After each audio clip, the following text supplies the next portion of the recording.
Good morning and welcome to the meeting of the Corporate Scrutiny Panel. My name is John Taylor. I'm a councillor for Kirkburton and I'm chairman of the ward. I'd like to welcome you all. This is being recorded, so it is a meeting that is open to the public.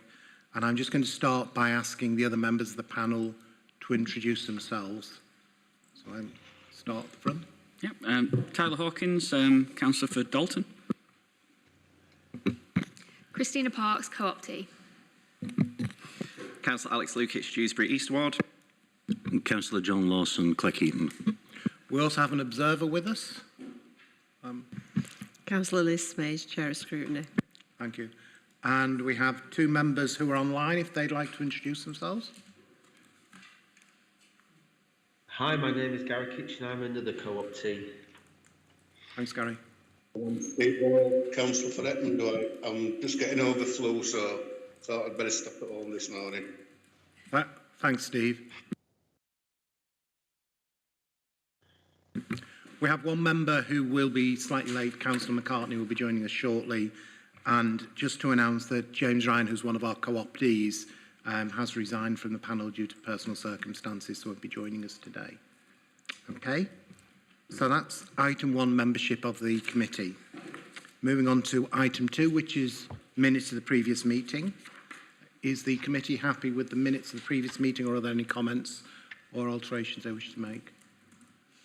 Is everybody happy that I accept the minutes? Yeah. Thank you. Item 3 is interest. If any councillors have any items on the agenda on which they need to declare a pecuniary interest, please can they do so now, or if later on during the meeting they realise, by all means do so then. There is a form within the pack that you would need to complete and pass to Jenny at the end of the meeting, if that's okay. All right, thank you. Item 4, admission of the public. I believe all items are in the public domain. Yes, Chair. Thank you. Deputations and petitions, have we received any? None received. Okay. And public question time. Again, none received. Okay. And that takes us nicely to our first main agenda item, which is the council finance update. And I'm going to invite Eamon to introduce this item for us. There is a report that Eamon has provided in the pack. Thanks, Eamon. Okay. Thank you, Chair. So just to briefly reintroduce myself, my name's Eamon Croston, Service Director, Finance for Kirklees Council. So this is one of a regular number of updates we have in the world of finance that bring to Corporate Scrutiny Panel. I think the timing of this is quite pertinent in terms of the recent autumn statement announcement as well. So as part of my hopefully brief presentation, because I'm sure you've all got plenty of questions that you want to ask as well, I will put some slides with just some of the key bullet points from the autumn statement, because I thought it'd be useful just to reference them as well and where we're at in terms of the council's funding settlement and the budget timeline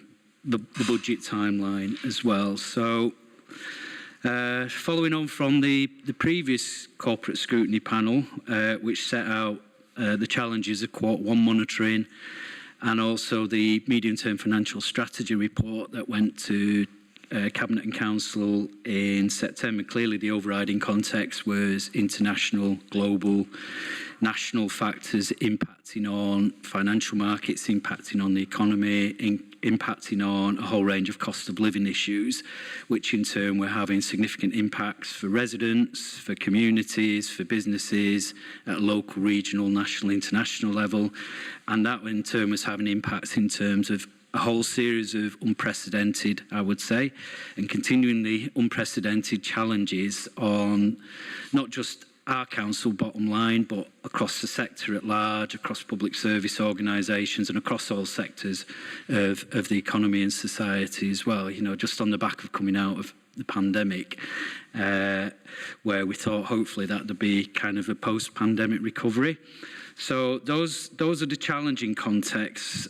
Since that last report, we have had the Q2 monitoring report as well, and we were hoping that things, what we'd outed for Q1 monitoring in terms of the challenges of cost of living et al. would kind of settle down, but they haven't. The environment continues to be pretty volatile.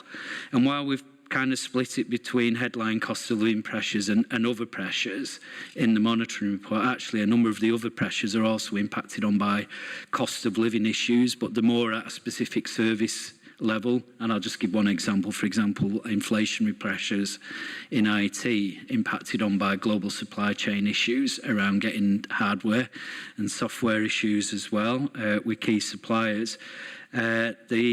The broad range of cost of living pressures are still what they are. They're slightly worse than mentioned at Q1 because now we've got the National Pay Award, which has been confirmed for local government, and it's a flat rate, £1,925 per member of staff, full-time equivalent. Across our directly employed staff base, that's around about 7.7%. When we did the Q1 monitoring, we were making an assumption of a 5% pay award uplift. We'd only budgeted for 2%, as probably most councils in the country had at the time, reflecting back that we'd signed off our budgets before the events in Europe that has significantly exacerbated the situation around cost of living pressures. But there are a number of other pressures that are still coming to the fore. So. And those are reflected at Q2 as well. So there are some continuing inflationary impacts which are bubbling under. That's also impacting still in terms of things like school transport pressures, in terms of fuel costs, and also the pressures on contracted services that provide the actual transport in terms of their own living costs, where we've got potential variation clauses in existing contracts. So those are at the kind of a micro level across a whole range of council services. Those discussions and negotiations are happening all the time, and it's about continuity of service, while we hope that the national situation around things like inflation would settle at some point. We'll come on to that in a minute in terms of the autumn statement economic forecast for the rest of this year, but next year. But it's just to recognise the point that the situation, the context of operational services are trying to deliver day-to-day services remains volatile. It hasn't entirely settled down. And those discussions are going to be happening through between now and year end. So overall, the situation has got worse in terms of general fund between Q1 and Q2 by around about 10 million. As I say, some of it's around more general cost of living pressures that impact everywhere, such as staff, and some of it's more about some of the micro impacts across services. Service income impacts are still being felt. Rates of recovery from what we felt we would recover from COVID. In terms of post-pandemic recovery, that's still quite stilted, and also local economic factors are having an impact on some of our commercial income assumptions, as well as other discretionary fees and charges assumptions. And we also know that cost of living impact on households and communities is also impacting on people's ability to pay for discretionary services as well. So those are all things that are being looked at, but hopefully getting as much of the bad news as we can out now for Q2 monitoring, as bad as it can possibly get. But one of the key things that has been touched on in the report as well is re-evaluation of what further management actions can we do at this time as a council. So they're set out in the report that presented to Corporate Scrutiny panel today. And there are a number of actions that have been communicated out, in addition to the actions that managers were taking on the back of the Q1 monitoring. But I suppose there are some key highlights in there around reviewing our take on recruitment. And these at the moment are kind of short-term measures. What can we do between now and year end? But obviously we're going through the throes of a very challenging budget round as well. So we have to recognise that some of these measures may actually translate into subsequent budget proposals coming forward. So looking at recruitment, what can we do around there in terms of pause, rephase, not go ahead with certain types of recruitment at this point in time, whilst continuing to evaluate what the impact might be around that. Clearly, energy costs continue to have a big impact in terms of gas and electricity prices, in terms of energy usage across council services. and also services that we effectively contract through leasing arrangement with organisations like Kirklees Active Leisure as well. So it's impacting across a number of areas. Schools' budgets are also affected as well. So, you know, there are whole system impacts around that, but are there things we can do temporarily around mitigating some of the impact on our buildings and what the implications are of that, and also, again, continue to look through what types of new spend work might we be committing to in other areas of council activity. Again, can we pause, rephase, review that at this point in time to try and create some wiggle room to bring that overspend down. I did put in the appendix, I concentrated this time in terms of the reserves position because that's critical in terms of our overall council mitigation strategy, and we've used our reserves position for a number of years in terms of giving the council resilience, in terms of sustainability, and also enabling not just to set aside resources for what's more than a rainy day in the current context, but also developmental resource as well, in terms of targeting some initiatives that might be around investor save, future cost avoidance, or savings. For example, some of our transformation reserves. But clearly, given the scale of the in-year forecast overspend, that would have quite significant impact in terms of eating away our reserves, and they are one-off funds and they're quite difficult to actually build up again. You can do it, but it takes time, so we have to be very careful about how quickly we're now dipping into our reserves, because we want to retain as much as we can to roll forward into next year and the year after that. You know, the old expression, you can only use them once, and when they're gone, is quite apt. So we have to put put on the table what other actions can do now to try and stop us hemorrhaging reserves, to try and mitigate some of the spend pressures whilst maintaining and targeting operational services that we do have to deliver for our citizens and residents and communities. So that's kind of what's spelt out in the report. Elsewhere, the housing revenue account, which delivers services for tenants and leaseholders, which is separately accounted for and mainly funded through rental income streams. That is kind of holding up for Q2. There is some extra drawdown on reserves. There is some targeted investment around compliance. Come back to that a little bit in terms of the autumn statement as well. But again, the housing revenue account, it's a self-contained account, has to wash its own face. So again, there are pressures, there are inflationary pressures impacting on the housing revenue account as well. So to the same extent, having to juggle investment needs, day-to-day needs for looking after the interests of tenants and leaseholders whilst living within its means. Capital plan, I said before that there's quite a significant corporate capital review that's ongoing around capital, but we've still got capital commitments in year. So even at Q2, in terms of what we're setting out here, I think we recognise that there's likely to be some more slippage in terms of some of the capital schemes. So what we're forecasting for year end isn't necessarily what will be the finalised position. So some of that will move in year as well. It will slip back, and some of it will form part of that broader rephasing exercise that we'll bring back as part of the annual budget review by the time we hit full budget council early next year.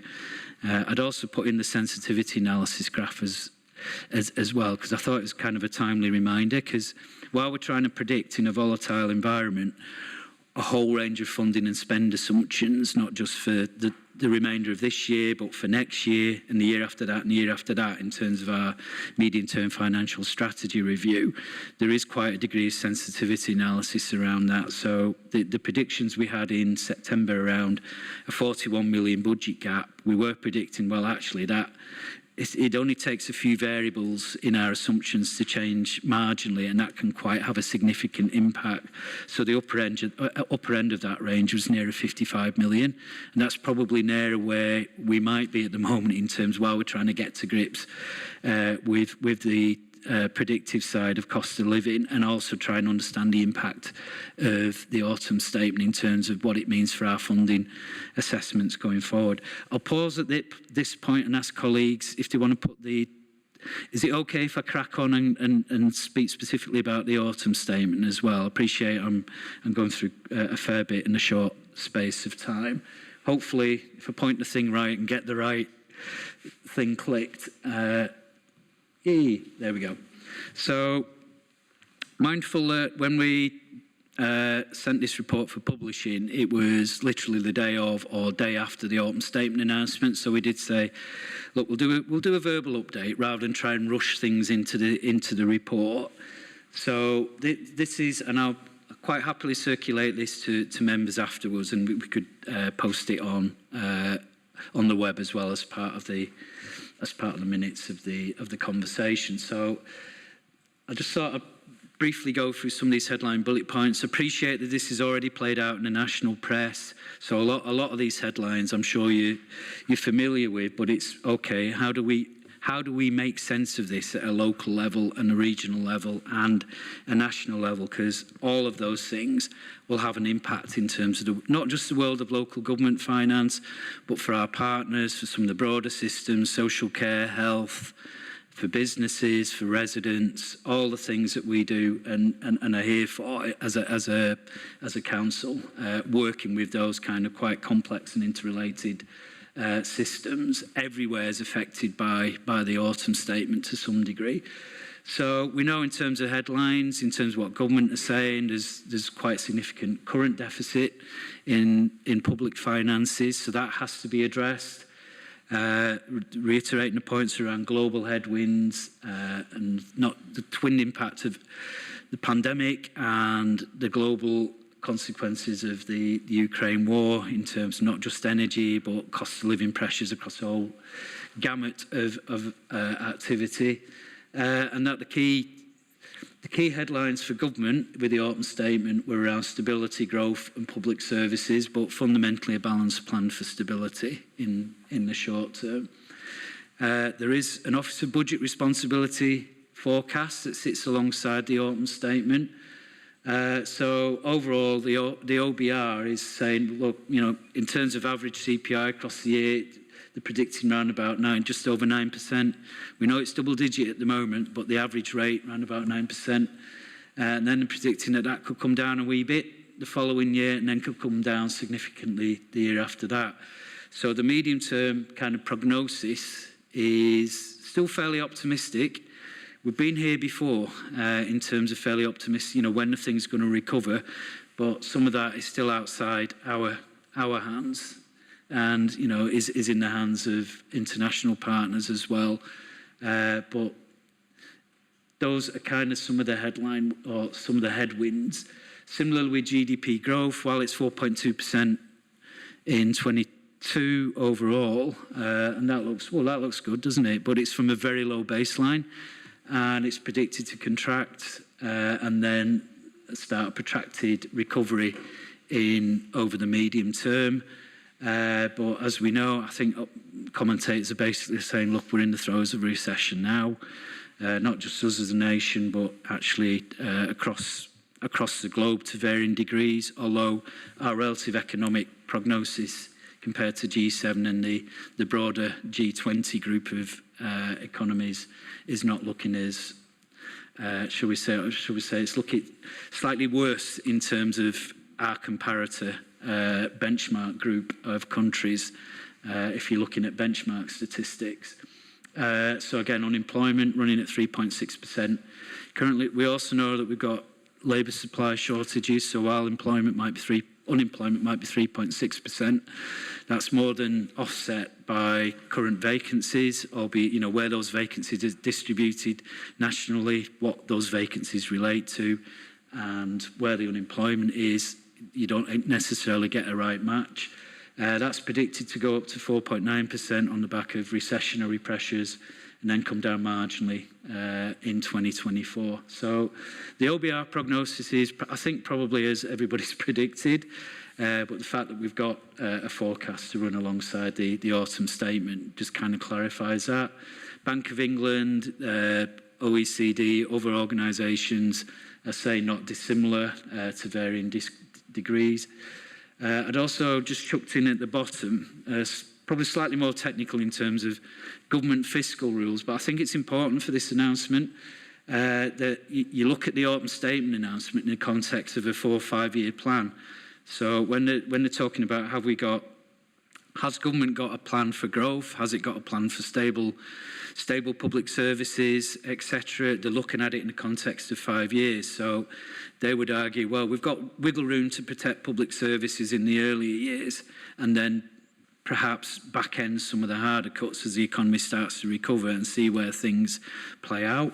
So that's potentially where they've gone with this autumn statement as well. So having those fiscal rules is an important context. It sets the parameters within which government feels where has it got its flexibility when they're making these headline announcements as much as they can, given the volatility of the situation that we're finding ourselves. Okay, so what does that mean for us then at a local level? So one of the key things is the council tax referendum limit. So government has given councils flexibility to increase the general council tax uplift from the current 2% limit to 3%. So it's an extra 1% per annum if councils choose to take that before a referendum would kick in. So that roughly equates to us, for us, in terms of council tax take, about an extra 2 million per annum. And in the detailed documentation, I think what government's suggesting is that extra 1% would, so there'd be an extra 1% in 23-24 and the year after, and the year after that, and the year after that. But clearly, there's going to be a general election at some point. So you could probably look at it in reality in the context of the next 2 years. But also the adult social care precept as well. They've offered an extra 1% flexibility in that as well. So as we know, when you get your council tax bills, there's a certain element of that council tax bill that's hypothecated or ring-fenced specifically for councils to spend on social care and explicitly on adult social care. And that's been in play, I think, since 2016. So again, they're offering councils at a local level a little bit more flexibility around that for next year and the year after. So we know that social housing, the annual rent uplift, now government have said you can uplift by up to 7%. In 23-24, there was a consultation paper that was offering a range of options, 3%, 5% and 7%. The national policy context within which social housing rents has operated since 2020 has been that had they not put effectively a cap on it, then ordinarily the annual rent would have gone up by the September CPI, which I think was 10.1% plus an extra 1%, so it would have gone up by 11.1%. So I think what government's saying there is, look, you know, there are a number of tenants that do pay their own or contribute towards their own rental. Probably the majority of rental income stream is means tested and supported by housing benefit, either direct or through universal credit, more so these days.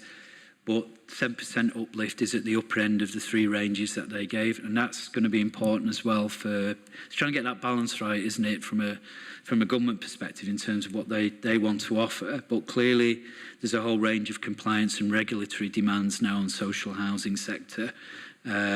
Not just following Grenfell, but you'll have seen played out in the national press more recently that tragic event that happened in Rochdale, that with the unfortunate and terrible death of that 2-year-old child, which again has raised issues around compliance and how social housing landlords operate and where they should be targeting their support, and that requires a degree of governance, compliance, regulatory demands, but also the right type of investment as well as the tenant's voice. So that's going to be equally important for our housing revenue account and supporting the 20-odd thousand tenants and 2,000 leaseholders going forward. So 7%, I think officers would argue, would give them a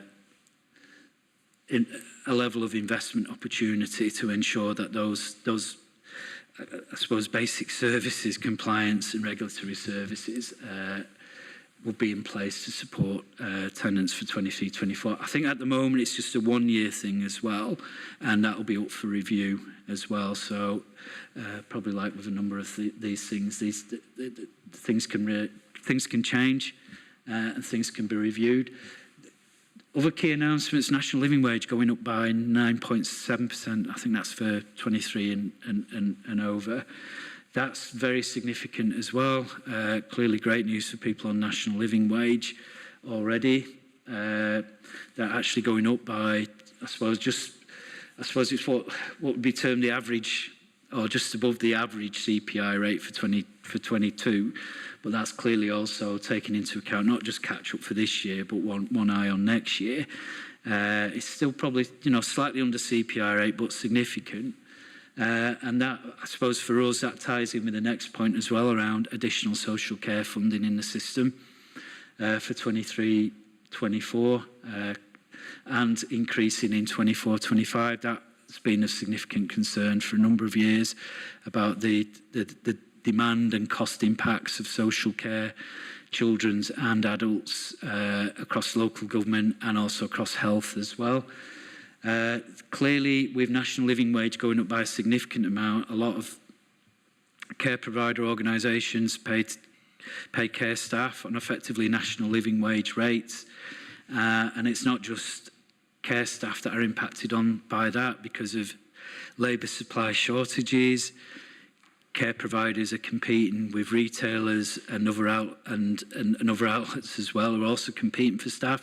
So it's great that the national living wage impacts positively on all those staff, but where you're in a competitive process, effectively, because there ain't enough staff to go around, then actually paying continuing to pay national living wage to care providers and for people who are caring for clients is the absolute minimum. It's what you do on top of that as well in terms of actually growing that care provision, valuing the staff, but also maintaining those structures and systems that exist, be it through residential nursing, home providers, through self-directed support providers, or through home care provision as well, which is a continuing issue. So quite a significant amount, that 2.8 billion, will be passported to those care providers to actually pay for that, the scale of national living wage uplift.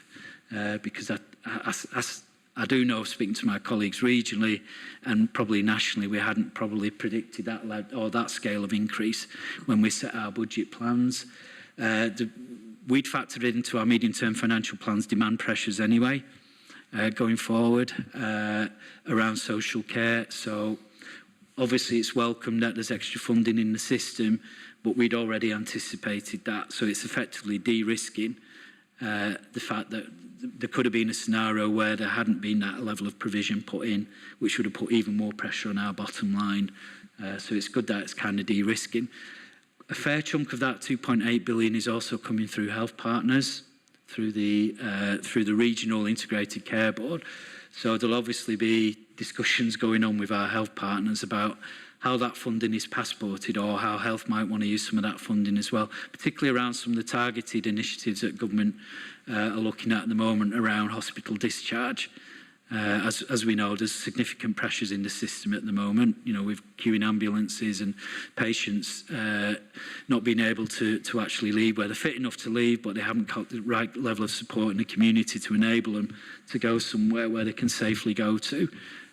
So that's part of an ongoing discussion as well. Clearly, the additional funding into the NHS would be welcome, but again, I suspect a lot of that will be tied into cost of living pressures.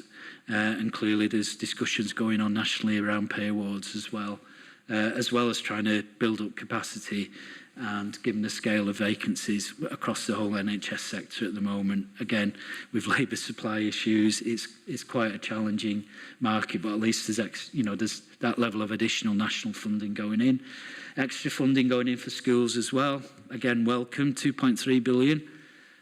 We don't know yet exactly how that's broken down in terms of support for the main schools block, early years provision support and high needs provision, where we have quite significant demands, which I've reported previously to Corporate Scrutiny Panel, around special educational needs and disabilities provision, which we're investing into as well. But again, it's welcome, but clearly schools are also struggling at the moment with above inflation energy costs and also around pay award discussions for teachers and support staff as well. So again, a lot of these increases are probably just for public services organisations and schools just to stand still, let alone bring in additional capacity. State pension benefits uplifts, both going up for 23-24 at 10.1%, which again was an area of speculation before the autumn statement. And alongside that uplift, the additional, there's going to be a further tranche of support, 1 billion nationally for household support, which again is welcome. That's pretty much in line with the support for 22-23, and I know there's been a number of reports that have come to this panel as well and to Cabinet about how we're going to target that funding. So again, there'll be conversations to be had about targeting the funding for 23-24, but seeing as it's the same amount as 22-23, we estimate that that'll be an extra maybe about 7.4 million that will be coming to Kirklees for 23-24, but behind the headline announcements, we need to understand how that's broken down. But again, it's certainly welcome funding. Government have said that they're going to continue with some kind of universal support provision with households with their energy bills, but at a higher indicative cap for 23-24. So that's just guaranteed for another 12 months. So it's up from 2,500 to 3,000, plus more bespoke or targeted support for means-tested benefit recipients.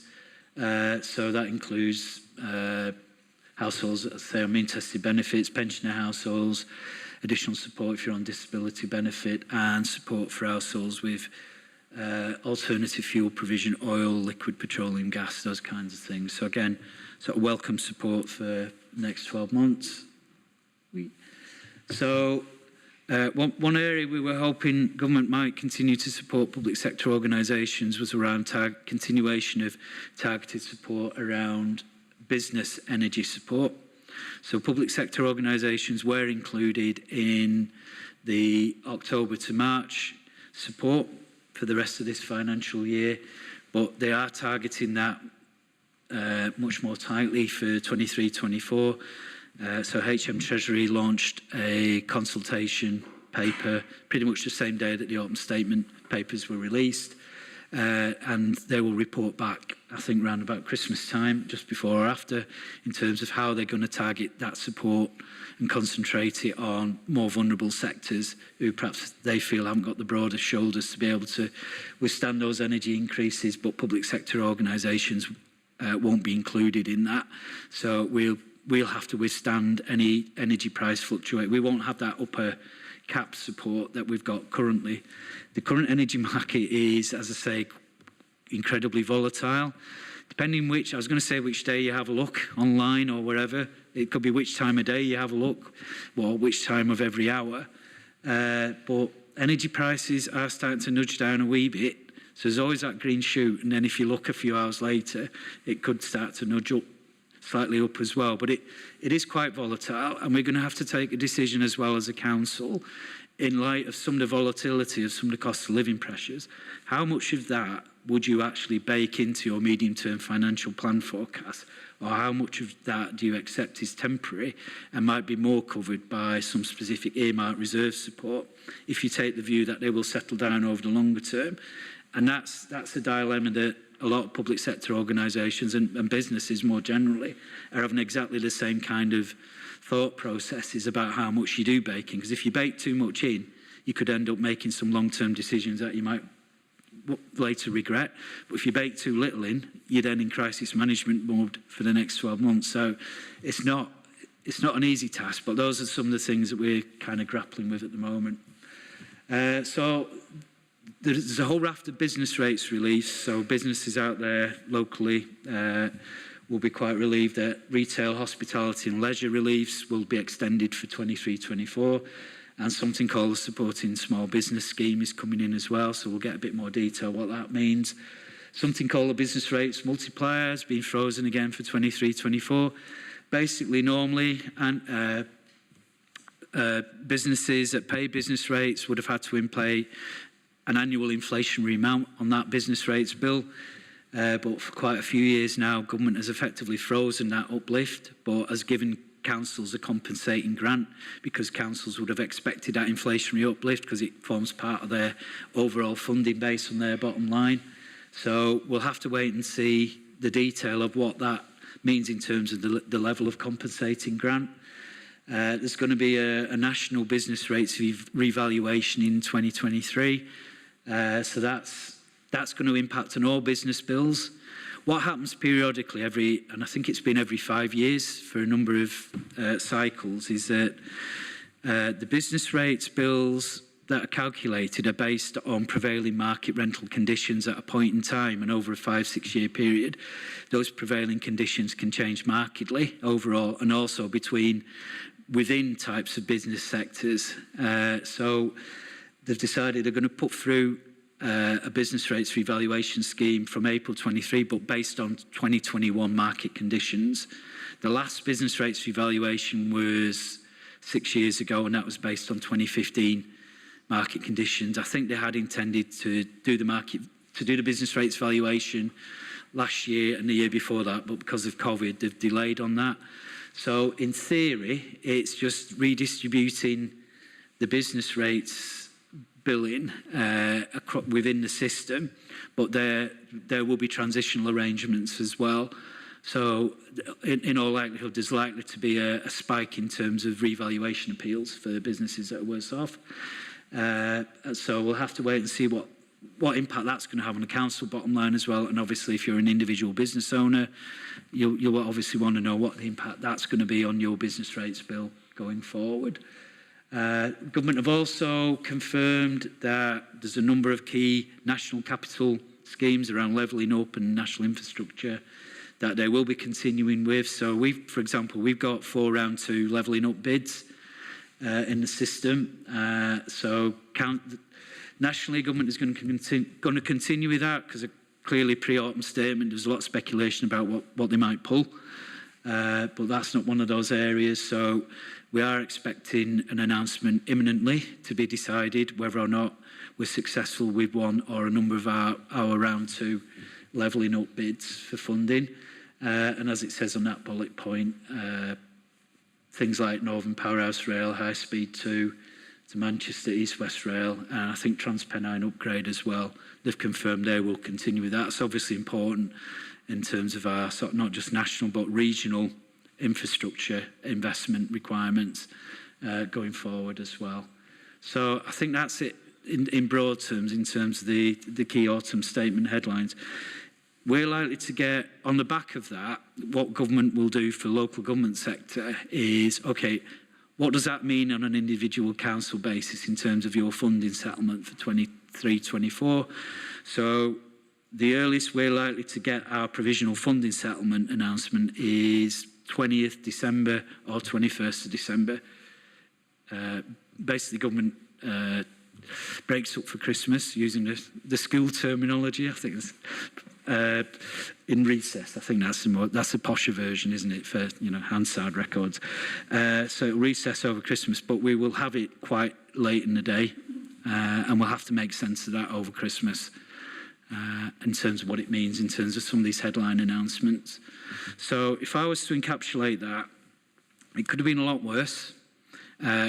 It's good news about the continued investment in social care, but the devil's always in the detail. How it's distributed and what specific conditions are attached to that distribution are going to be important to us, but it does de-risk some of those funding assumptions that we otherwise had in our medium-term financial plan. But overall, the scale of challenges I've articulated earlier in terms of cost of living pressures and baked-in impacts of our medium-term financial plan are still there. It doesn't massively reduce those pressures, but what it does, it de-risks some of those pressures that could have been worse. And at the margins, there might be some things that come forward that make our overall position slightly better, but they're more likely to be around some of the volatility around things like energy prices, which again, we've got a whole army of colleagues looking at that at the moment. But clearly the things that we set out in the Q2 monitoring in terms of trying to get our overall position our overspend position down by year end are still going to be critical. Having a reasonable level of balances and reserves is going to be critical around our resilience and sustainability in the council. If ever there was a time where it's ever more critical, it's now. Okay, I'll shut up at that point. Appreciate I've been talking for far too long, and I know you'll have questions. Thanks, Eamon. That was pretty comprehensive. Just before I bring members in, just like to thank you and the team for, the continual work that you're doing, because you talked about energy prices and it changing, being very volatile. I think the whole of our finances are a bit like that at the moment, aren't they? Every time you look, something else has changed. I recall a number of years ago, you and I had a conversation in one of these meetings where we talked about it was like trying to nail jelly to a wall, and it does feel a bit like that with this, doesn't it? Really trying to make your predictions. There's so many moving parts. We're wearing a blindfold as well while we're trying to nail jelly to the wall with one arm tied behind our back, so it's more difficult. Just for members, the local government settlement being the 20th, 21st December is the same as last year. It is literally, whether it's a good Christmas present or not, I'm not really sure, but it probably won't be until we get into the new year that we've had an opportunity to properly digest that. But I'll shut up now and open it to members if anyone's got any questions or comments they want to make. I saw John first, but yeah. Thank you, Chair. Where to start? That was thanks for the presentation. That was like I say, it was very, like Chair said, that was very comprehensive. Obviously, there's masses of detail in the background. There's masses of implications through all of the autumn statement. We look at things that are missing in things like the autumn statement. Things like the effect of leaving Europe is conspicuous by its absence. Most countries are wrestling a pig. Ours happens to be covered in muck.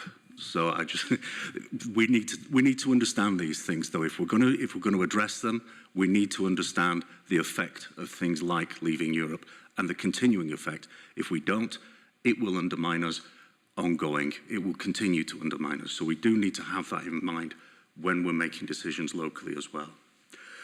There are a couple of points to pick up from the autumn statement. One was about levelling up funds. Now, a few of our capital plan issues are dependent on levelling up funds. And as I understand it, the round one was oversubscribed by quite some way. I don't know what the hit rate was or the fail rate, whichever way you want to look at it. And I understand that round two will be the same. Now, depending on which end of the telescope you look at it, it's either oversubscription or it's underfunded to need.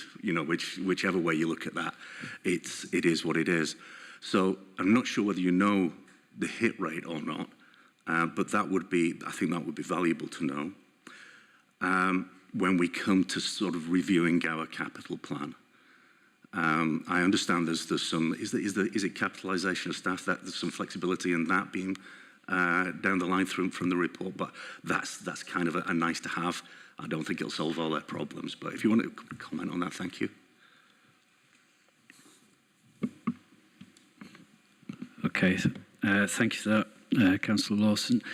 I personally haven't got the facts and stats in terms of the oversubscription.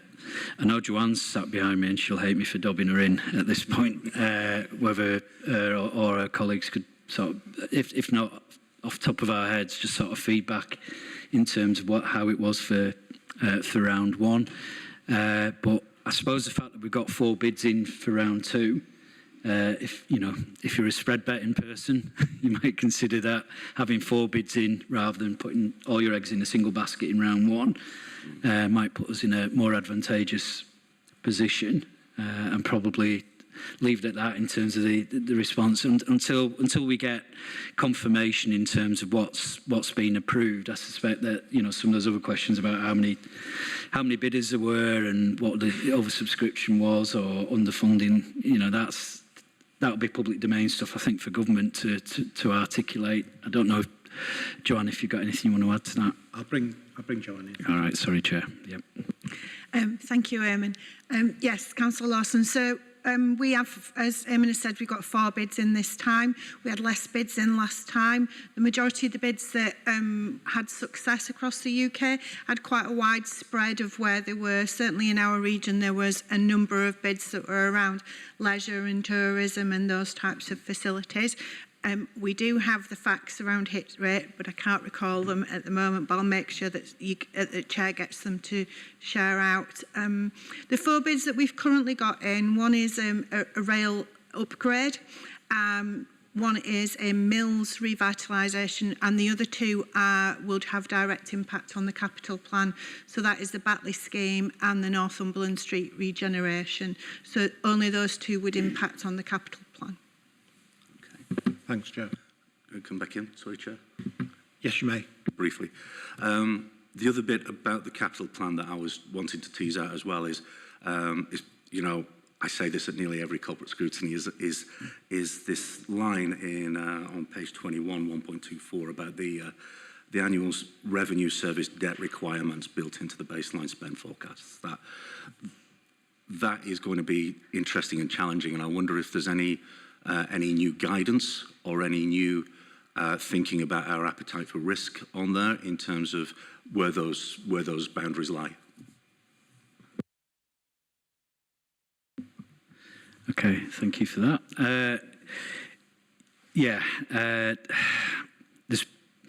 There's a number of things that we're guided by, and so we've got overarching guidance from Chartered Institute of Professional Finance and Accountancy around treasury management, around things like prudential indicators for borrowing and service debt, and probably a number of kind of red flag indicators as well. So as part of our annual suite of budget information, there will be a report, an annual treasury management report, which will be based on what the capital plan update will be, and that will have that kind of information in there. So that will be going through Corporate Governance and Audit Committee.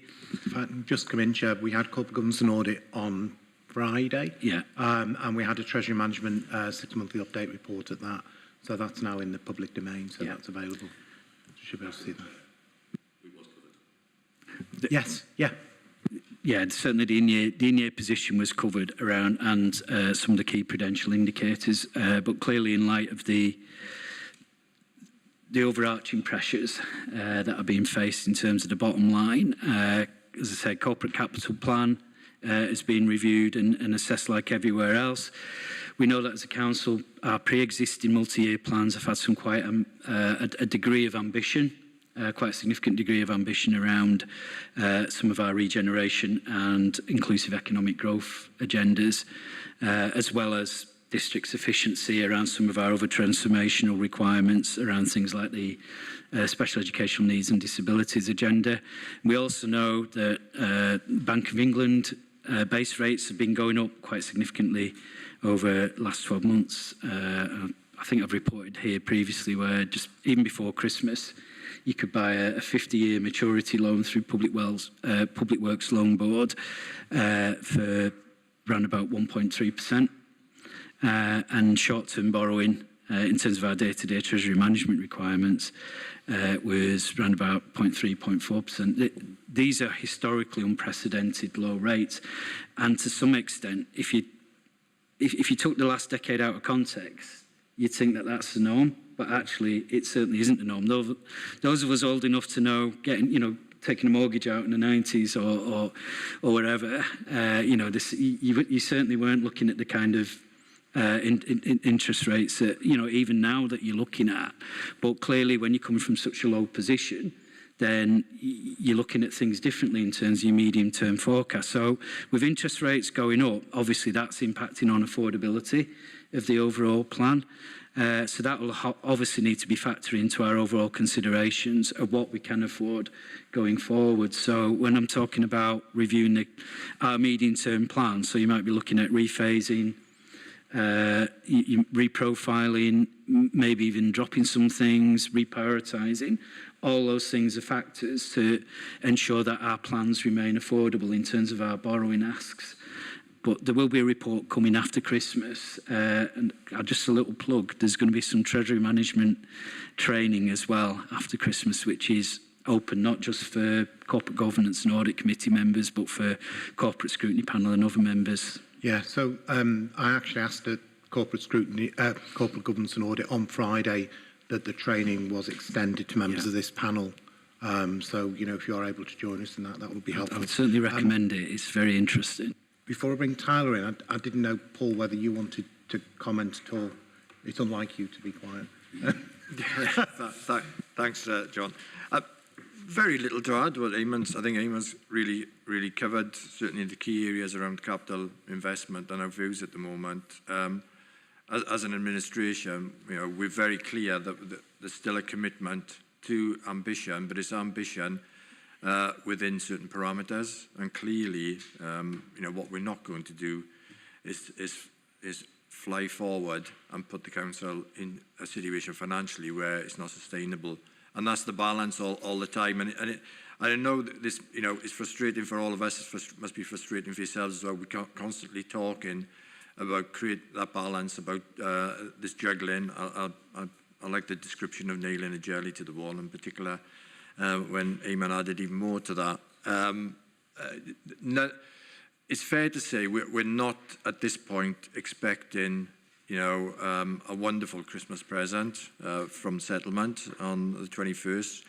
Hopefully, you know, there'll be some things in there which I think, as Eamon said, further de-risk some of our assumptions. But I think it's fair to say what's already been communicated around the assumptions, I think, are pretty solid and pretty realistic of what we're going to face. So certainly, you know, at this stage, we are not taking anything off the table in terms of reviewing how we meet our ambitions, and particularly around capital investment. And as John said, you know, the key issue around there is the revenue, because although the numbers in capital look eye-watering overall, it's then the ongoing revenue implications which is key, and that's twofold. You know, there's obviously the interest that everybody focuses on, but also, you know, it's clearly how we actually manage, you know, those facilities and those investments going forward in terms of revenue as well. So yeah, there's certainly a lot of discussion going on. It is, I can tell you, a topic that's a weekly topic for us in the Cabinet. Thanks, Paul. And just to remind members that we will be coming back to this at our meeting in January, when we'll be looking again at, you know, sort of where we are, and possibly, I'm not going to put Eamon on the spot, but possibly a bit more of an update once we've had, you know, that settlement on the 20th of December and our understanding at that point of where we are with that. Thank you, John.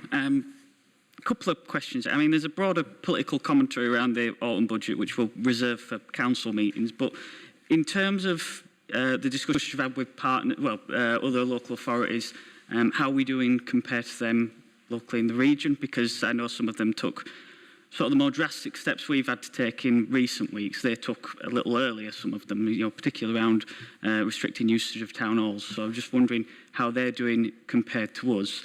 And sort of, I understand the object of the exercise is for us to financially is survival is the main sort of thing we're trying to achieve here. But looking to the medium or long term and seeing the figures we've got here, you know, with the drastic actions that have been taken now, I can see the budget adding up and making sense for this coming year. And perhaps this is more question actually for the portfolio holder, but with us not saying that we're not taking any further drastic steps yet. I can't see as if things remain equal, we're going to have to take more drastic steps. If not this year, certainly going into next year and the year after. Is there any thought as to what that might look like? As I say, I know long-term planning for local government finance doesn't seem to be a thing because of how volatile it all is. But I'm just wondering if those discussions have happened. Thank you, Chair. Do you want to come in first, Paul?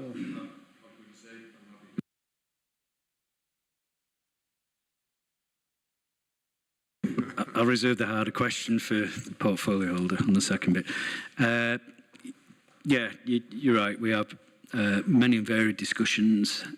So I have discussions with my peers across West Yorkshire, with health, finance and other professional colleagues. Then there's broader sectoral conversations that we feed into through local government association, through my professional accounting body, SITFA, and then we've got a special interest group of metropolitan authorities, we've got Yorkshire and Humberside authorities, we've got core cities authorities. You'll have seen perhaps in the national press recently, just prior to the autumn statement, Kent and Hampshire county councils specifically writing to government ministers saying that they were possibly within 12 months of becoming bankrupt. So you can kind of get a sense of the scale of the challenges that are facing councils. We have a statutory duty to deliver a balanced budget and to live within our means. It's slightly different across other public service organisations. We obviously operate in a political environment, so we're beholden to our local taxpayers. That's part of the sort of democratic process within which we operate as well, so that has to be recognised, why we do have to produce or deliver a balanced budget. So, I'm not betraying confidence. It's where everybody's, to varying degrees, have got exactly the same level of challenges. The broader context I described around things like cost of living, equally impactful on other councils. It's just then a matter of degree. So, how many directly employed staff do other councils have? How many relatively lower paid staff do other councils have? Because that impacts in terms of your pay award assumptions and impact. How many operational buildings you have? And how you manage those, what level of contracted service delivery do you have, what's your relationships with your other partners in the region, nationally, locally, how you're stacked in terms of communities, etc.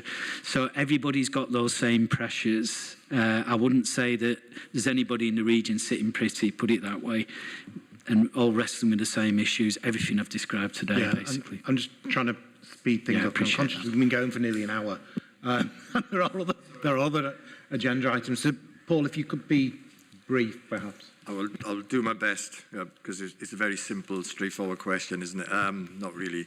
The reality, I think you've outlined, this fiscal year, this financial year, we see ourselves moving forward. We know we're drawing down on reserves. It's not because we're doing amazingly well, but we're able to meet that challenge. We've talked about the challenge for next fiscal year. We know that we've not got sufficient reserves if we want to stay at the 47 million, which is, as far as we're concerned, is a requirement for sustainability and stability going forward. So you have to come to a conclusion that this, and not just for us, but this across the country needs government intervention at some point. And I'm not going to get into any political statements or political discussions about past history or anything, but I think that's the reality. Or the whole sector faces a dramatic change in what councils are all about and what we provide as services. It is as stark as that. So unless there is government intervention, then there is absolutely no doubt right across the sector, and I'm talking broadly as well as ourselves, people have used the word unpalatable. Unthinkable, I think, is probably some of the things that could happen. So that's where we are. I don't want to go into any more. I'll keep it brief on that, but I think that's the current situation from my perspective. Bring Alec in with his questions. Thank you, Chair. Yeah, and thanks again to Eamon for the presentation. I want to ask how this year's pay award, being a bit unexpected in terms of it was more close to 8% rather than the 2% that was budgeted for, how that affects budgeting for future years and how much we have to potentially allow for that. Because I think we're going to have a lot of similar circumstances, with inflation forecasts, domestic energy, guarantee typical usage 2,500 this year, but also £400 universal support payments, which won't be there next year. So it's actually an extra sort of £900 on typical usage next year for domestic energy. So I can just foresee a similar potential situation and potential for unbudgeted pressures, which ought to be avoided if possible. So just some comment on that would be appreciated. Promise I'll be very, very brief.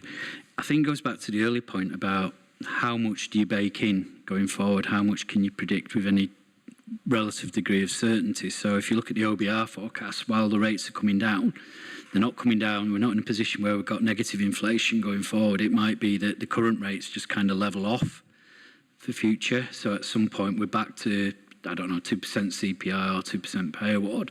So a lot of the pay award pressures from the current year, and probably to some extent pay award pressures next year. So we've predicted 5% pay award uplift in our current predictions. We might want to review them, but we expect them to wash forward into our baseline for future years. And it's slightly more difficult to predict around some of the energy cost assumptions that we're looking at the moment, but there'll be some element of that. And in terms of some of our other contracted services as well, they will undoubtedly be baked in. And those are the factors that we're looking at in terms of updating our budget gap assumptions and coming forward with a raft of proposals to mitigate those pressures.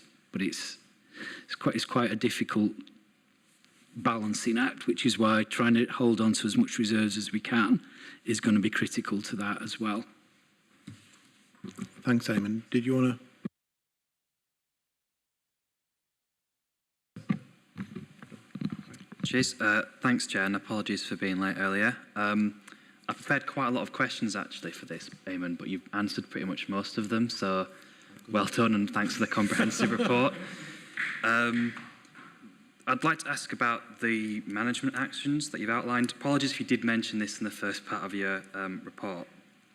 So it's how, for example, we would define non-essential expenditure, because my experience of talking to a lot of council officers on the ground is they're perhaps a little bit confused about what they can and can't do going forward, and there's a lot of problems with planning. Now, I appreciate it's very difficult because we just have got no idea really what's going to happen, and you know it's going to take a while for us to know that, but sort of clarity on what is essential expenditure and what they can do.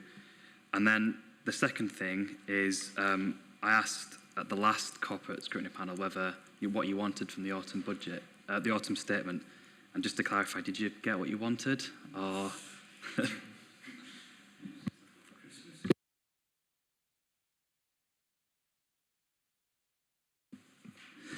I think I'll answer the latter question first.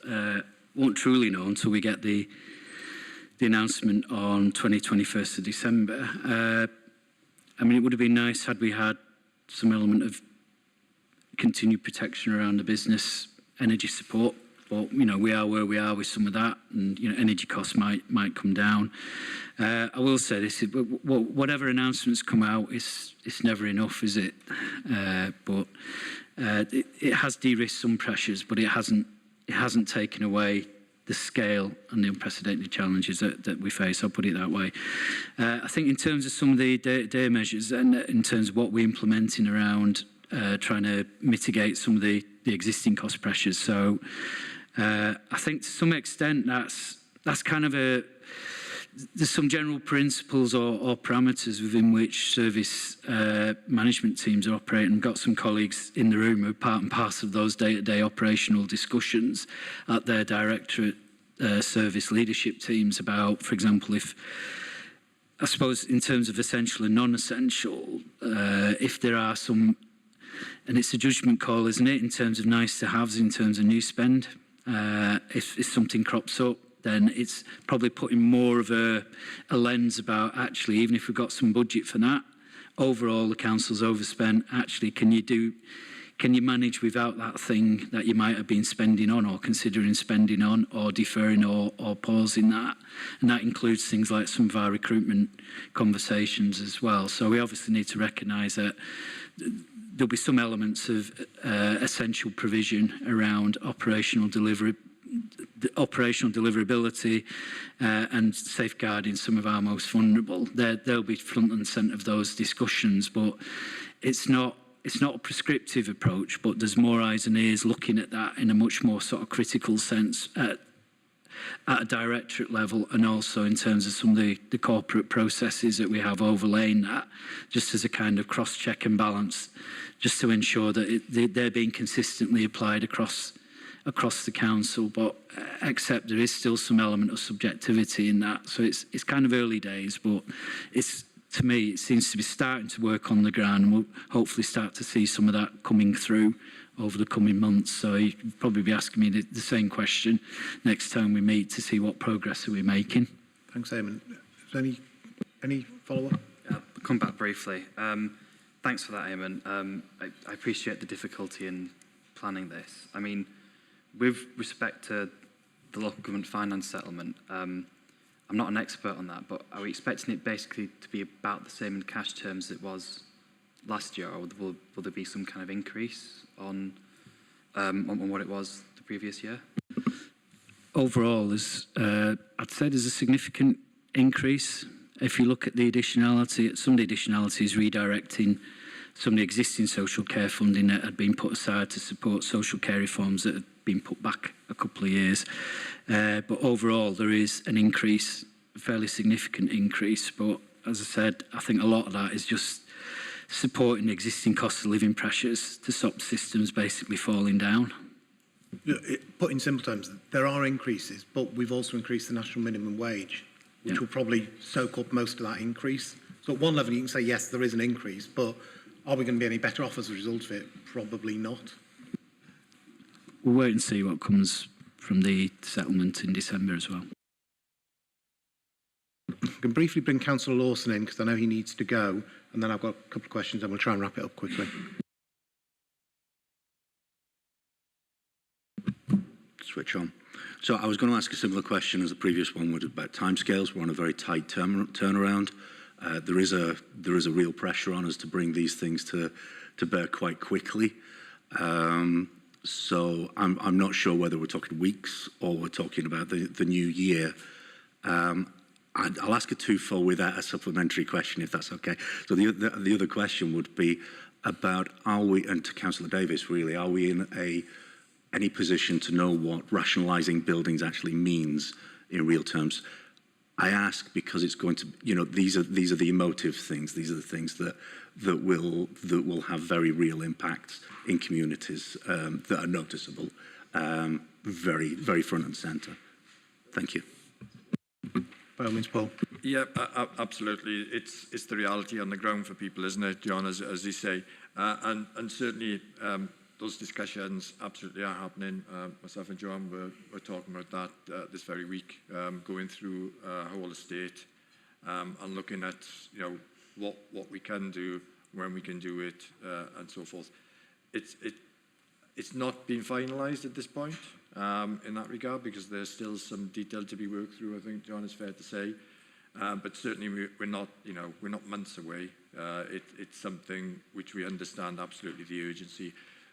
The reality is, the sooner we're able to do something, the sooner we're able to make some savings, clearly, the better. In addition, it's not just about that.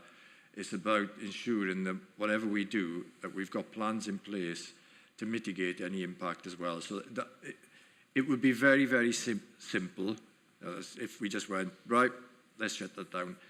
Most of the discussion, to be fair, is around any mitigations and balancing out that. But I haven't got a date I can give you, and I don't think at this point we've got a specific date, John, have we, in terms of the final? It'd be January. I thought it'd be more like January. So it'd be January. Yeah. So, okay. Thanks, Paul. Just on that, I think the key bit isn't just the mitigations, but it's also the way in which we communicate it. And, outline to people that, yes, this building may have closed, but we still have this community building open in this community, so that there's still an opportunity for the community. I think that's really, really, really important. I think we talked about that before. Just very, very quickly, and I'm not sure whether Paul or it might actually be Rachel might want to answer this one. One of the things that this council did very well, when I say the council, I don't really mean I mean the staff who work for the council did really, really well, was the way in which they kind of switched when the pandemic came in, and we had people switching roles, people doing things that weren't clearly within their job description by any shape or form, but were very, very willing to move. Looking forward, we've got some obviously pressures on various areas because we put recruitment freezes in place, etc. We're also talking about some things we might have to not do or temporarily not do. Are we also looking and talking to our staff about that flexibility again, and perhaps asking people to do different things to fill in for spaces where perhaps we're having the recruitment? If not, perhaps it's something we ought to be starting to think about. Yeah, thank you, Chair. Absolutely. It was one of the real highlights, wasn't it, of the pandemic, that people kind of rolled their sleeves up and got involved to whatever was needed. I think one of the slightly challenging situations when you're in this is because people are fearful of the financial situation. Sometimes it's how we support staff to understand that by going into a role that's perhaps not their current role, it doesn't necessarily impact on them in terms of their sort of job security. So there's a slightly different dynamic when we're in this, but what we've tried to do is set up a corporate people's panel that isn't about challenging service-based decisions on recruitment, but it is about saying, well, if there's a number of requests that actually we can then fill from other bits of the organisation, how do we redirect resources?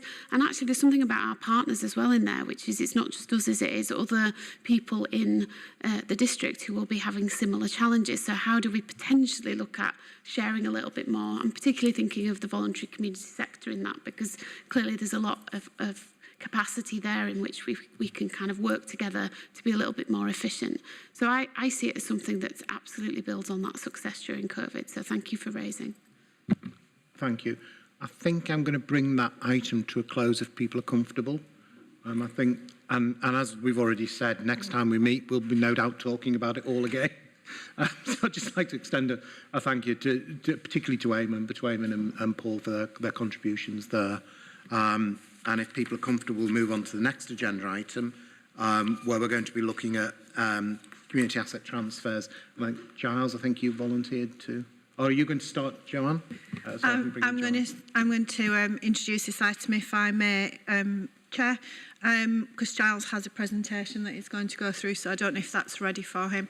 So, community asset transfers came out of the Quirk Review in 2013, so they've been around with us for a while.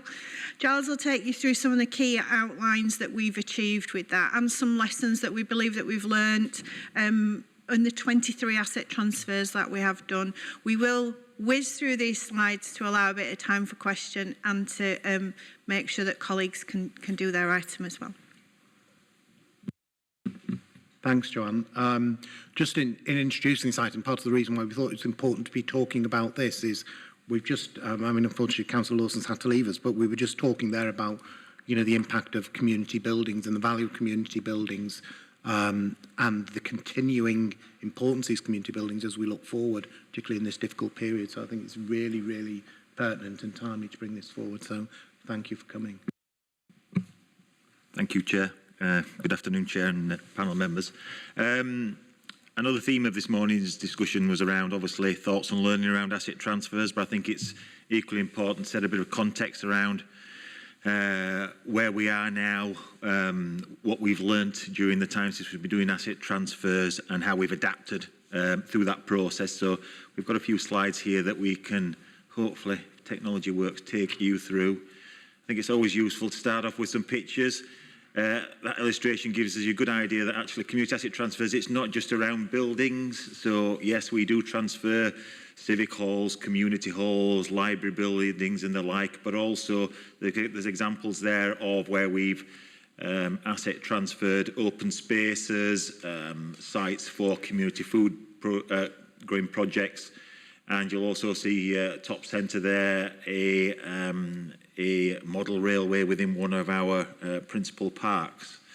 So there's a real variety of assets that we do actually transfer under the community asset transfer programme.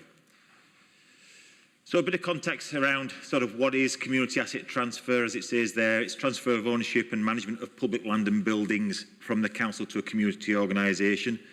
We are able to do that at less than market value, where we can demonstrate that that transfer meets social, economic and environmental benefit. Obviously, the benefit to the council here is where obviously it's investing in our communities, helping our communities achieve their aspirations, and ensuring, perhaps most importantly, ensuring that assets and services remain available for the community. So what does that mean in Kirklees itself? As Joanne said, Kirklees started out on this journey in 2013 with what was then called the Asset Advancement Policy. That was superseded in 2017 by an updated Community Asset Transfer, which we reviewed, again recognising the learning and thinking from the previous 7 years. We updated that last in 2020 to reflect current council priorities and best practice. Total of 23 community asset transfers have been completed to date, as I say, and there's an example there of the variety of assets that we do transfer. So, update of the asset transfer policy in 2020, again, to reflect that obviously the policy itself reflected the council's corporate vision, shared outcomes and current best practice. The purpose of reviewing the policy and our processes actually behind the policy was also to set out a clear and transparent framework for that process for groups.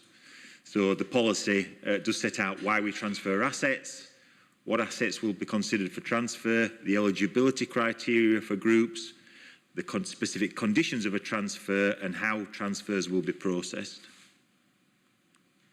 This is where we get to talking now about some fundamental changes that were incorporated into the CAP policy in 2020. Prior to 2020, the majority of council asset transfers were transfer by freehold. Kirklees was seen as a forward-thinking authority in transferring freeholds, giving communities true ownership of assets. Reflecting on our experience with the transfers that we've had, we've now moved to a presumption, it's a default presumption, that actually all transfers will be by way of a 125-year long lease. We were previously transferring land by way of long lease, but buildings by freehold transfer, as I mentioned. We still consider freehold transfers, but only in exceptional circumstances, for example, transfers to parish and town councils. Important to say that long leaseholds doesn't impact on applicant groups. It still gives them the security that's needed in order to satisfy grant funders. But what it does do, it provides the council with remedies to intervene where circumstances should change, be that, as I say, specific circumstances with the group itself or the facility itself. Long leaseholds also give us that opportunity to reserve a right to use facilities that are transferred where we need them for a statutory function, perhaps such as libraries or a polling station. Financial support. The 2020 policy bolstered the existing financial support that we provide to applicant groups. All groups previously qualified for a £5,000, what we call a development grant. That was to pay for professional fees or perhaps assistance with engagement, the engagement process as part of the application process. Recognising that not all assets are the same, some are more complex in their nature than others, then the development grant ceiling was increased to £10,000, recognising where groups may need that additional financial support. The next point is a key one around grant funding. We introduced in the policy that applicants could actually apply through the CAT application process for a capital grant to fund urgent condition works. So this was introduced, as I say, in the 2020 policy. Specifically, so groups didn't start out with a deficit position. There was concern that actually some of the assets that we were transferring, we were aware of urgent condition works that were required, and rather than expecting groups to be having to go down the loan route initially, there was some recognition that the council should be looking to fund those urgent priority works. Alongside that, the offer of a grant funding loan still exists. Previously, the grant funding loan opportunity was only available to groups during the asset transfer process. That can now be applied retrospectively. Again, giving a bit more flexibility to groups that may find themselves wanting to apply for a loan post-transfer. And then the final point there was around revenue funding. So there was an increase in funding that the council provides to groups in the first and second year post-transfer. Again, some additional financial support to ensure that or try and ensure that the transfers are viable. So this slide here talks about actually the support that actually groups get from the council. Obviously there's internal support from the third sector, Community Plus and all the community related teams. The council also continues to commission, and we've done this for a long while now, we have a framework contract with Locality, which is a national charitable network which has really broad experience of asset transfers. They guide groups through the asset transfer process, supporting them with engagement, with development of business plans. And what they do provide, perhaps most critically, is obviously that impartiality, critical friend, and provides groups and the council on current best practice. They chair quarterly CAT network meetings on behalf of the council. Again, it's an opportunity for groups going through the process, but also that have gone through the process, to meet with others, obviously discuss best practice and any issues that they face.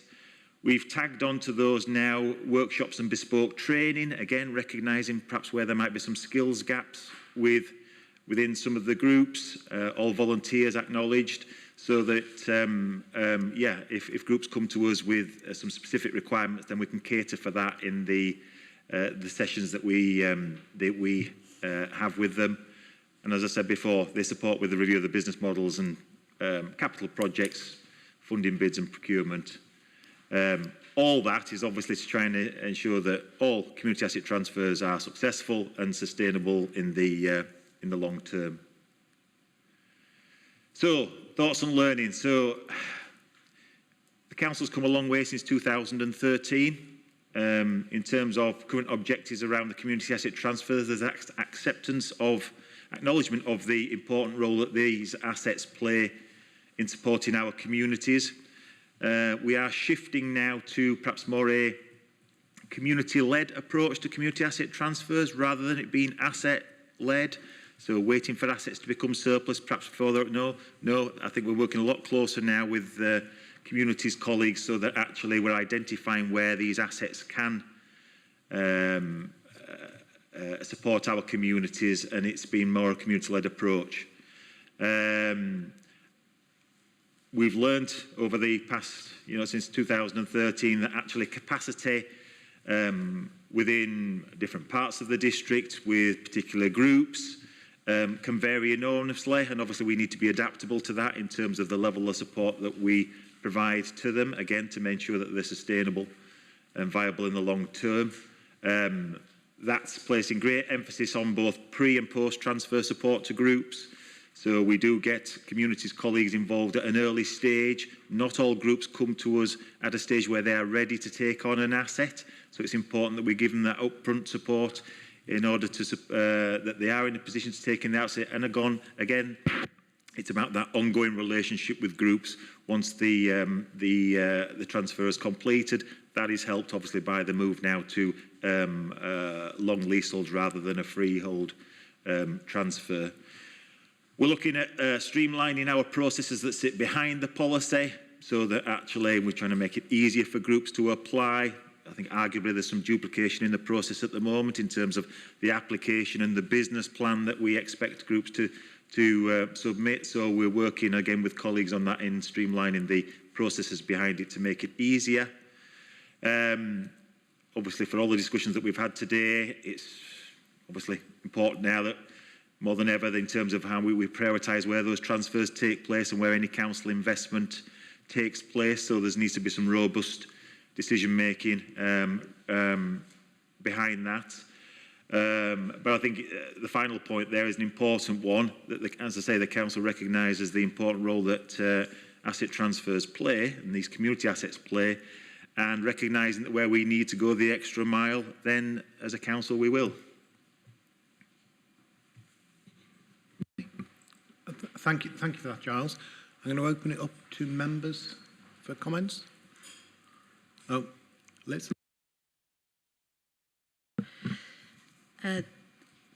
should declare an interest though first that I'm a chair of a trust that has a community asset. But it isn't about that particular building that my question is. A lot of the assets that were transferred previously were not on long leasehold, obviously. But my question is about those and the current ones. A lot of community buildings will be facing difficult times over this winter, just as much as the council will.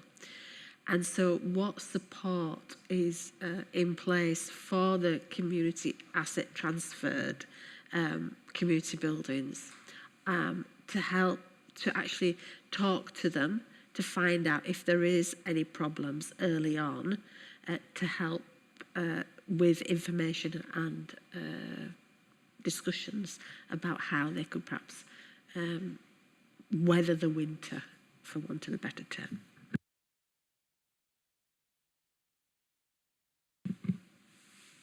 It's an important point. As you say, they face the exact same challenges that everybody does at this moment in time.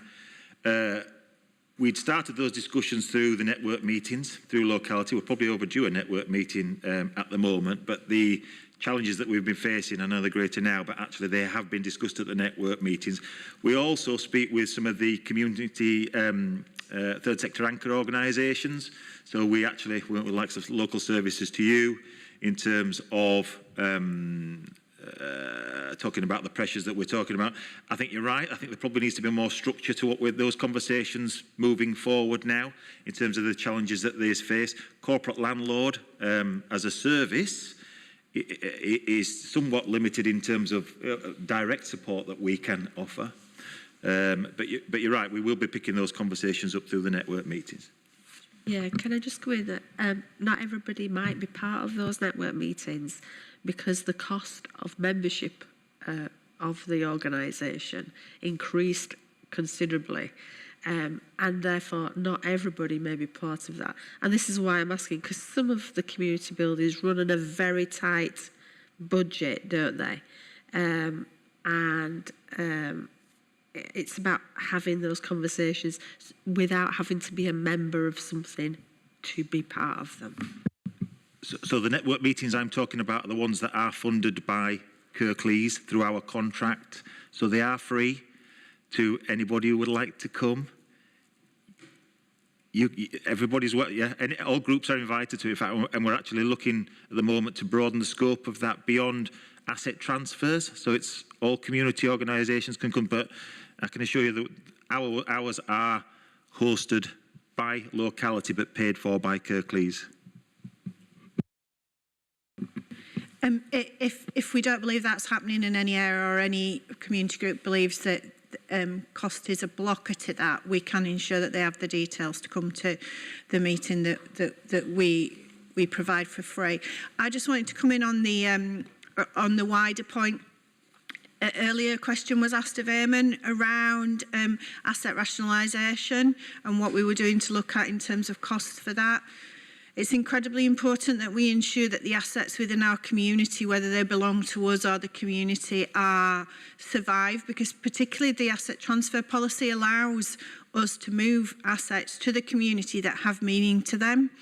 So part of the work that we're undertaking at the moment is to ensure that the service delivery that we need to make in a geographical area is delivered out of the best building, and that might mean that we need to look at what we do with our rationalisation rather than what the community does. Thanks, John. You kind of have already picked up one of the questions I was going to ask, which was around what our thinking was now around, as part of that review of assets, and the need to ensure that we have some community space, some community opportunity in each of our communities, and how we're picking that up to make sure that we're looking, you know, across the district where our community buildings are, whether they are ours, with the community, or whether they're a third sector that owns them, and how we're utilising those, and also how that then perhaps links to our place-based working approach, and linking back to Liz's question around cost of living. If we're looking at possibly making use of some of these community buildings to support our workforce with place-based working, does that provide us with a way and an opportunity to perhaps support them with some of the funding challenges that they may be having anyway? I know Councillor Davis is waiting to come in, but I will answer that. In the event that we were to look to utilise space within the community, we would look at how we were supporting the community to do that. There are a number of community buildings that we support via grant funding or leasing out space, etc. So it's not as an easy answer as yes, but absolutely for us to look at the overall funding and support packages that we make to various community organisations and how we can make that work for us now and them. Paul? Well, extremely important area, and I'm glad Councillor Smith has raised it. You know, we know the pressures that the voluntary sector and the community groups are facing, and in my own ward, we have a specific issue, which is not an asset transfer. Home Firth Tech, which is a community asset. It was a community anchor as well. They did fantastic work during COVID, and they're facing the prospect of closing the doors in the new year because they simply haven't got the money to pay the energy bill. So you're absolutely right. There's a huge issue right across the patch. So clearly, it's not just the asset transfers. I think the asset transfers, to some degree, may have a slight advantage. I mean, don't want to exaggerate that in the sense of the connection that you're already talking about compared to others. And obviously, we want to continue supporting that and building on that. But I think there's a more general view about what we can do for community groups as well. And I was going to say, I don't know, Jill, if you would be happy just to make some comments about how at the moment we're channeling money through from the House of Sport Fund and other funds to help community groups. Yes, thank you, Councillor Davis. I think we have a number of grant schemes and also how we work in place to support our community assets. I think there are unprecedented pressures on those. Can't not acknowledge that there are those impacting, and part of that we have also started off working alongside, as we did during COVID, very closely with our community groups to try and listen very closely to the challenges they're facing, to understand where there might be pressures. So it's already been referenced that there will be more than one organisation that may not be able to keep open as often or may face closure, and it's about us getting that intelligence really quickly and how we can wrap around with our resources. So there is a lot of work that we do to try and support that, but it is something that is facing pressures and always has done in terms of those community assets. So we do support it. Yeah. Yep. I just wondered if, because you're right, it's not just asset transferred, it's all community buildings that are facing this problem. And I just wondered if it was possible for the council to be proactive and actually contact, because we have a big database of community buildings, don't we, community groups, and contact them and say, right, okay, if you are having problems over the winter, and, you know, come to us for early discussions so that we can at least talk about the problems that you're having. I understand that, you know, that the discussions need to happen, but in actual fact, I think it would be something that would be seen as supportive to those community groups, especially those that are running buildings, that actually there is somebody there for them to at least have a discussion with them about. Jill, do you want to come back? Yeah, absolutely. We do that, and third sector leaders also have a community buildings network which we connect to as well, to make sure that we get that intelligence in. So we can, in terms of our teams, make sure that we are asking those questions proactively, and I think that does link into very much has been the in view of the cost of living work that Public Health have led as well. We've been talking about this a lot, and not just talking as in no action, but making sure that it's at the front of our minds in terms of these are integral to making sure that there is the infrastructure needed at this critical time. Thank you. I'm going to bring Tyler in, if I may. Oh, thank you, John. And thank you, Jazz, for the presentation. Start off with a little bit of a critique. Look, can we have some kind of, in future, on that when you get items like this, can we have some kind of advanced reading as well? Because this is, I appreciate I've been making notes, I've been going along with the presentation, but this is the only item we've got where we haven't got additional information at the back of the pack as well for that. So it would be useful if I can, because some of the questions I'm going to ask might come from a place of ignorance here, so I would appreciate if that could be something that could be added in future. But the thing I'm hearing a couple of times about community groups, and this is something that I've always raised, sort of declaring an interest myself. I'm a trustee of Yetting Together who've taken over the Kirklees Community Centre, and I'm supporting the Rawthorpe Community Centre group at the moment. And in Kirklees, Yetting Together is a very well-established community group that has sprung up there and is doing very well and has been in a position to take over the community centre in Kirklees. Rawthorpe is not in a position to do anything of the sorts yet. But the first discussion, my first part of the question there is, what do you do when you don't have a community group there, an asset without a community structure around them? Is there any support there to try and work with the community that's community members that are there to create something around that? And the second part of my question there is that when you've got a is the policy to try and transfer as many of these viable assets as possible to community groups? Because within the first meeting of Rawthorpe, an asset transfer from a council officer perspective was immediately raised. It is in nowhere near a position of viability, and if it was to try and push an asset transfer, it would, at the moment anyway, that would not go well. So I'm just wondering how that policy is applied across the board, really. Thank you. So to pick up on the first point, again, the point you made about capacity, yes, varies enormously across the district. I think that's more importantly, that's why we've taken the decision that actually we're putting communities colleagues at the forefront of that process, recognising that they do need that support to build capacity. We're the assets people at the, in the end. So we're sort of, we deliver on that element of the process. But yeah, crucially important that actually we've got relevant officers from communities involved from the outset, where there is that requirement to look at governance, build capacity within the group, so that they actually, nobody wants to set any group up to fail. It achieves nothing. So investing that time up front, that's why we do that. Second point is actually we don't force asset transfer on anybody. Rawthorpe in particular, actually, the conversations around asset transfer started relatively recently, I would say, just before pre-COVID.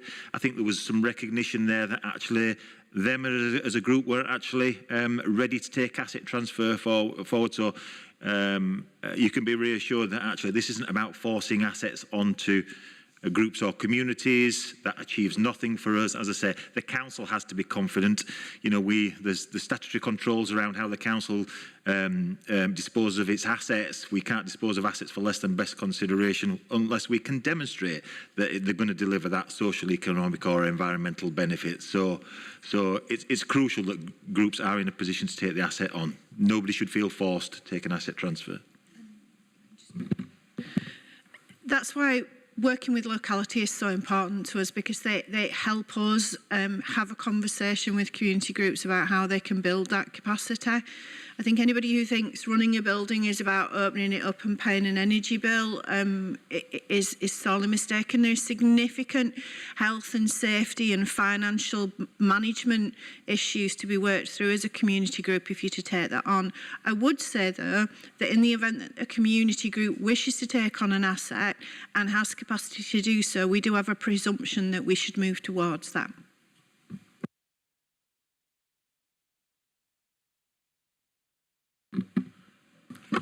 More a comment than a follow-up question. I think the sort of danger of sort of going where the capacity is that, as I say, I'll use my own ward as an example of that. Getting together in Kirklees as an environment is the most affluent part of the ward. Whereas Rawthorpe is not the most affluent part of the ward. It's probably one of the most deprived areas of our ward. And you have a situation there where activities, and there's plenty of stuff going on in the affluent community and not in the deprived communities. And you get sort of a tale of two districts there, if that's the sort of scenario that happens. I understand that is a broader commentary on sort of the difficulties we face as an authority, but that's something I wanted to add as well. Thank you, Chair. Just before I bring Alec in, I just have a similar observation that one of the worries I have about community asset transfers is some of these community groups are dependent on very small numbers of individuals, and all you need is one of those individuals to move away or be unavailable to support. And the pressure on some of these groups is quite significant. And I know in my own ward, we moved away from community asset transfers as something we would encourage for that very reason. We would rather the volunteers volunteered and did activities rather than their resources and their energies are sucked into actually managing and trying to find the funding and continually trying to find funding to support things, whereas actually where they add real value is if they're there supporting activities within these community buildings. Thank you, Chair. Yeah, I'm just wondering, so for every completed asset transfer, how many expressions of interest would you say there are that, for whatever reason, don't make it all the way? And what are the sorts of factors that might be typically involved in those being abandoned at some stage?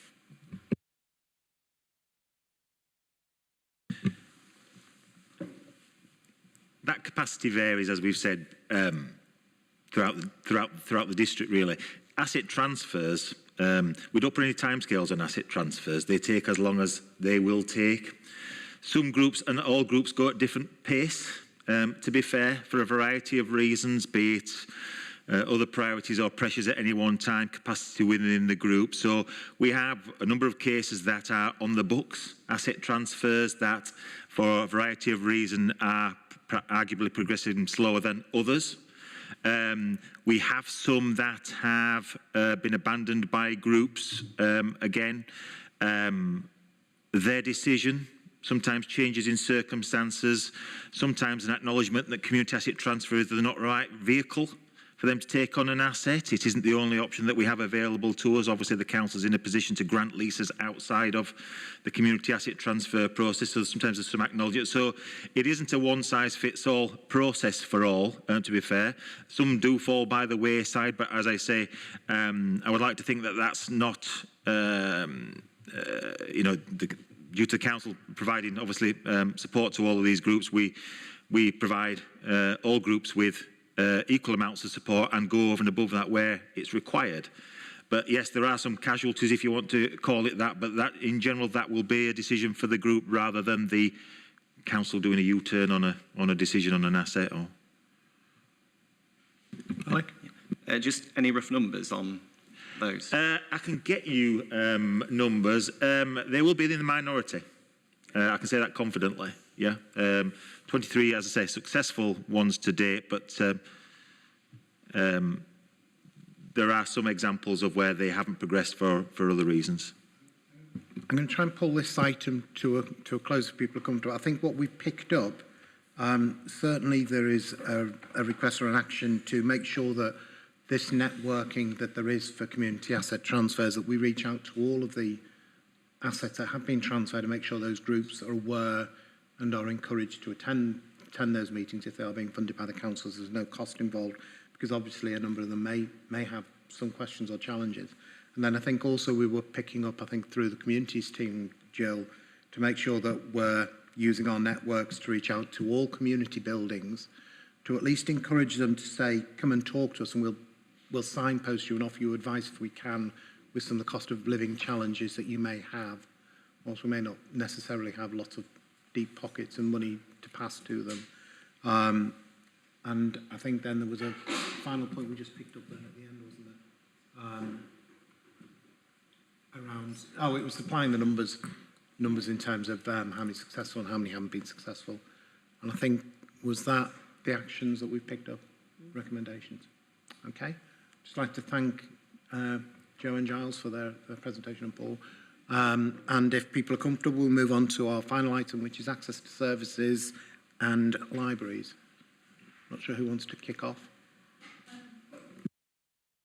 I will, Chair. Would you like us to move, save everybody? Oh, as they've just smoothly turned round on wheels. Hi, Jill Greenfield, Service Director for Communities and Access Services. We're here today just to give you a brief update on some of our strategic objectives for our library and access services. Some of this has already been discussed in terms of some of the financial pressures and the cost of living crisis, but that are facing services and some of the demands that is placing on our other services as a consequence. So what we'll do is give you an update from last time we came on the access to services, on the telephony, the customer service centres. We'll also talk a little bit about place-based working and our update in terms of how we are progressing this through both our libraries, customer service centres, and also through that trying to promote that digital inclusion. I think when we think about this, it's really important if panel can keep in mind that thinking about place-based working more broadly, but also thinking about that in terms of what we do across access and library services, how that does provide some anchor role in its broadest sense in that community infrastructure that we have been discussing already in panel. So at this point, and no further ado, I'll hand over to Dave and Mags who will update on those specific items in the report that you've had. Thanks, Jill. Dave Thompson, obviously. What we wanted to do today was have a discussion with you about this, and that's why we did the report up front, so that you've got something to read and then come back to us on with questions, and I'm sure you'll have a few. What I wanted to update you on, you'll remember I came in August 2022. I updated you on a number of different things that were happening in relation to the access strategy. So a quick whistle-stop tour of those is that we've now, in improving the citizen journey, we have looked at and now had workshops and got focus groups together to develop 3 key citizen journeys. One is around waste, one is around the blue badge process, which has been causing, we've had a lot of feedback, and I can see some members nodding, around the frustrations and etc. with those processes. Well, we've started gathering that and working with our co-production team, working with carers, working with the disability network, etc., and staff, of course, because it's co-production. And that's part of our development. And I should have some further update for you early in the new year, in 2023. We've got to remember that the access strategy on place-based working is not just about geography. It is about providing holistic support as well. And pleased to say that there are a couple of things there that we have worked on and got some encouraging signs on. So, for example, the cost of living crisis. A lot of people are getting support through our customer service centres, through the libraries, and even more so through the people who contact us by telephone. And we are now starting to gather some of that information through our new telephone system. We couldn't get it before, so instead of just identifying where we've got an initial contact, we now have a number of different things that people are being supported on, because it's not one thing that people need support with usually when they contact us. And the last thing I'll say before I hand over to Mags is, you'll recall back in August we were about to implement the new telephony system. At the time we were really struggling, and I identified and outlined for you what those struggles and challenges were around retaining staff, new staff coming in, etc. Really pleased to say that we have started to see some really encouraging signs. The staff are working fantastically well, not only in providing that holistic support, but also in the amount of calls that we're getting through now in comparison to what we were before. And I've outlined those for you in there. where we were performing at 73 to 75% per week and on around 12,000 calls per week. The same number of calls, we're now I'm going to go even further than this. We have averaged over 85% since we introduced the new system, and that is really, really good news, and it's getting better. I'll pass you over to Mags about the libraries.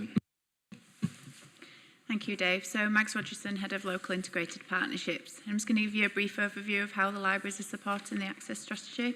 So, obviously, we've got 24 place-based libraries that are supporting access to services that reflect and are relevant to our local communities via both the buildings and the outreach offer that we have. They sit in the heart of those communities and are valued and trusted local resource. We provide a safe and welcoming space, and this is a key hinge point in terms of the Council's commitment to delivering our warm spaces offer.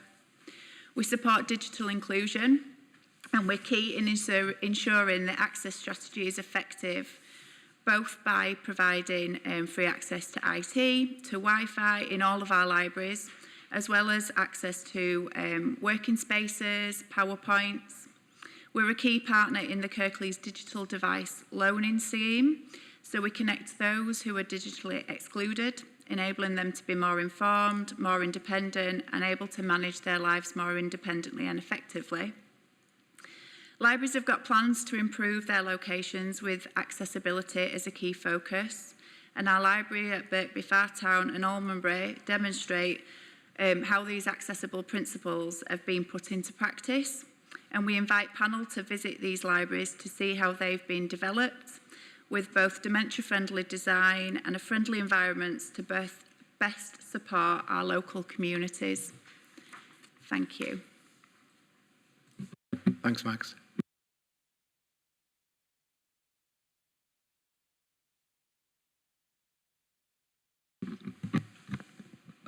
Thanks, Chair. I think I'd just like to ask one question about the co-production panel, the team. I have a bit of a concern about sometimes I think we can, as a council, consult with the same number of people over and over again.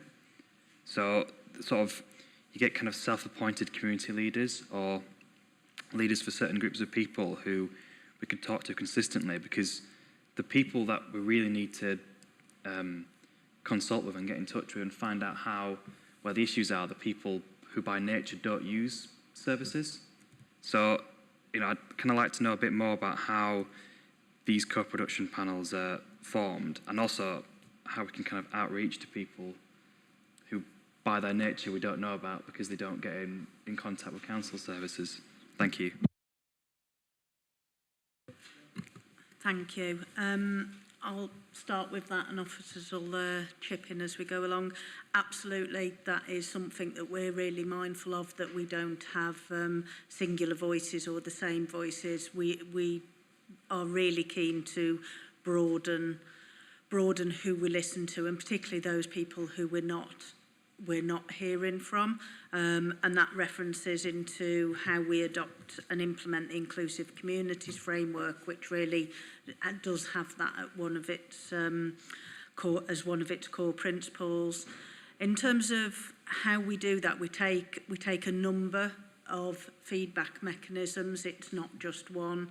We do have some formal panels that come together in terms of adult social care, but we also make sure that we engage with people who use our services, and we also cross-reference that across what are we learning from the data and intelligence about people who are using our services, or importantly, who are not.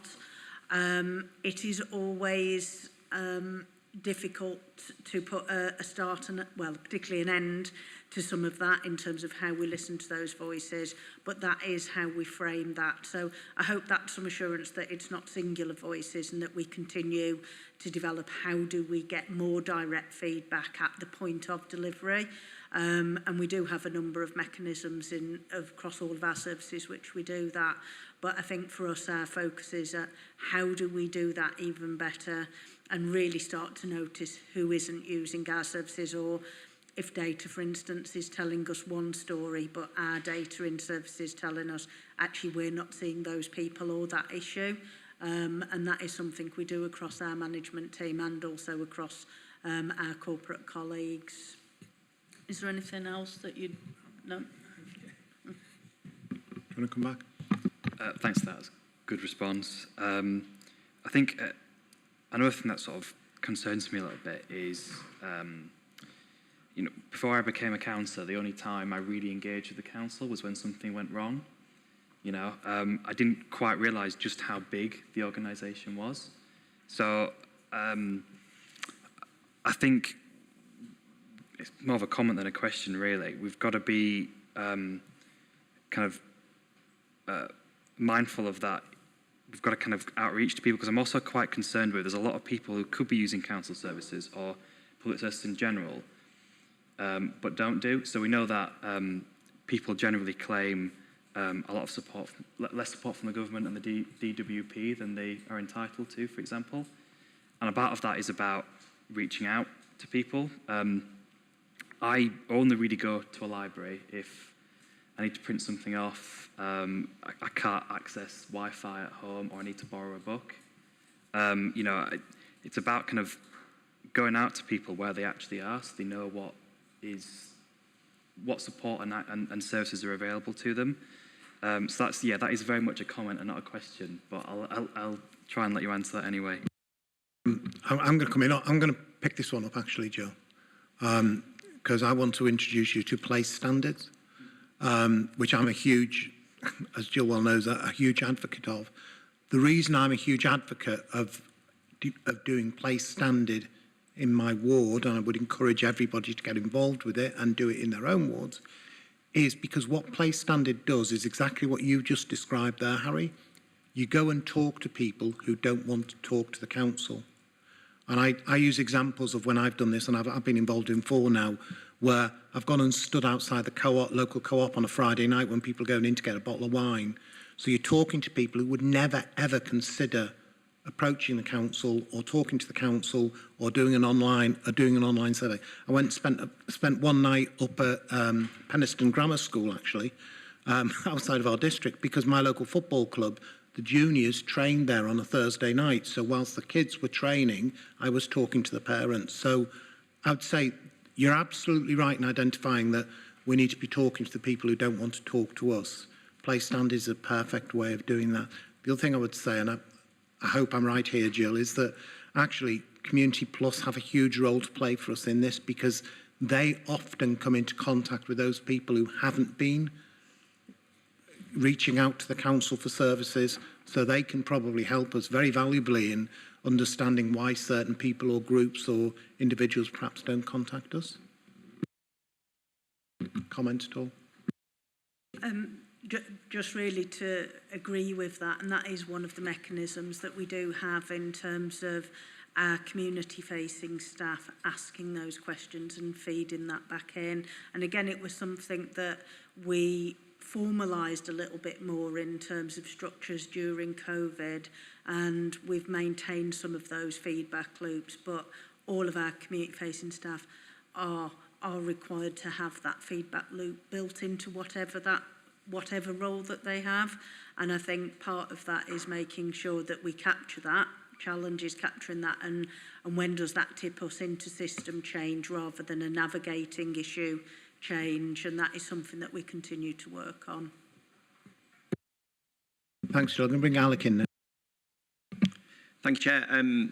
Yeah, it's good news, like the call answer rates coming back in the right direction. Obviously, we've got, well, we're getting into winter, and we can have severe weather, which can cause issues on the phones potentially when people really need some help with from the council on something. So I just wanting to check really if we're set up at least as well this year as we have been in previous years to deal with the severe weather and requests for service. Thank you.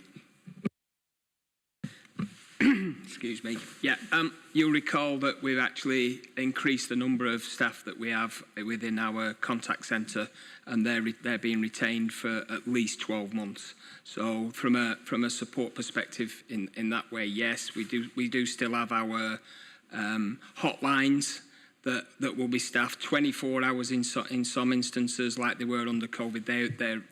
They're remaining, and a lot of this will be on what's expected. And as I can't remember who it was that said it before, around the staff coming together and providing those resources when they're needed, particularly outside normal working hours. And we do have panels set up to look at what might be happening, what is predicted to happen, so that we get those resources aligned, whether that's on the street, whether that's near floodplains, or whether it's boosting and bolstering resources out there in communities, or through our telephony or contact centres and libraries, of course. Tyler? Thank you, John. And again, great to hear about the improvements in the call responses. You know, it's important we praise stuff when it certainly moves in the right direction, and that's a definite positive move for us. I've sort of 3 questions. Around the library's vision, part of the report, there's not much mention of volunteer-run libraries. So I'm just curious, sorry, I'm trying to figure out how to pivot my head here. Just wondered how they, what your interactions are with them and the support that they're offered. Interactions as well with schools in terms of the co-production side of things. Do you have any interaction with the schools? Because something we have in, again in Kirklees is the, what used to happen is the schools used to walk down to, a class from the school used to walk down to the libraries, they'd be read a story there and then they'd go back. But that sort of acute interaction, if you would, with the libraries does instill a bit of a value of what libraries are for in young people. So if that's something, I don't know whether that's something that does communicate, that cooperation happens. And the final question I have is regarding the warm spaces. Paul and I have discussed this at length. I do have views of this, that I know it's appreciated, it's early days, but has the response been, the uptake been? Is there anything available yet? As I say, I appreciate that one's quite early on, so if that's not available yet, that's fine, but would appreciate any information there. Thank you, Chair. Thank you. Thank you for that. So I'll start with the volunteers question. So we support all our volunteers in similar ways we do the staff. I've recently been going around the Friends of Group and speaking to volunteers around things that are going on at the moment. So that's kind of how we approach that. We've got a volunteer coordinator as well that stays in touch with all of our volunteers to support them and keep them updated on information, training, etc. In terms of schools, yes, we absolutely do interact with our schools. So kind of an example of that is at Golka Library. We recently got a grant from the Arts Council and we invited 3 local schools to come in and complete a mural, and that's now complete and in the garden at the back of the library. So that engagement happened. They loved it so much that they're all coming back for another session of the library so that they can all do the library cards and etc. while they're there. And in terms of warm spaces, the library approach is absolutely up and running. So we're really focused on, we had a core strong offer in place anyway. It's about making it as accessible as we possibly can. So there will be decals going up on buildings to advertise the fact that they are warm spaces. We've got hot drinks available in all of our 24 libraries. The staff have got guidance and support available to best support them for the people that are accessing the buildings at the moment. There is a strong programme of activities, a whole range of different things going on to support everybody in different ways. Obviously mindful that people will be coming and working from our libraries as well, so it's around making sure that we promote those services. We're on the national website as well, so the National Warm Spaces website with all the details, opening times and how people can access us and what's available in each location. Just so I made, as I say, back to the last bit, I appreciate it's early days. Is there any sense of the sort of uptake or interest that there's been in people attending the warm spaces? And just so I don't come in again, is the Almondbury and Birkbury Library thing. I look forward to going along and visiting them as well. Thank you. So I would say uptake is relatively low at the moment, although it is very hard to define who is attending a library for a warm space and who is coming to utilise our services. And that's something that's difficult and we wouldn't necessarily want to do in terms of stigma. Everybody is absolutely welcome at any point in time and can stay for as long as they would like. In terms of feel from the library service, I think that there will be a limited number of people who attend more frequently for longer, is the initial judgment, but I'm sure the cold weather is only just kicking in and things may change. Thank you. I'm just going to finish with one observation or thought again, around libraries and engaging with, particularly with younger people. All of the uniform groups have library badges that the, Scouts, Brownies, Guides, whatever they may be, could do. So I just wonder whether there's a suggestion there for the library service to think about how do you engage with the uniform groups, perhaps at a Kirklees level, to try and get all of those uniform groups using our libraries, because if we get the children in there, they get them to do their badges, you get them their library cards, we may well encourage some increased usage. So yes, schools are great, but here's another opportunity that perhaps you could pick up and look at as well. All right, and with that, unless anybody else is wishing to come in, oh, go on.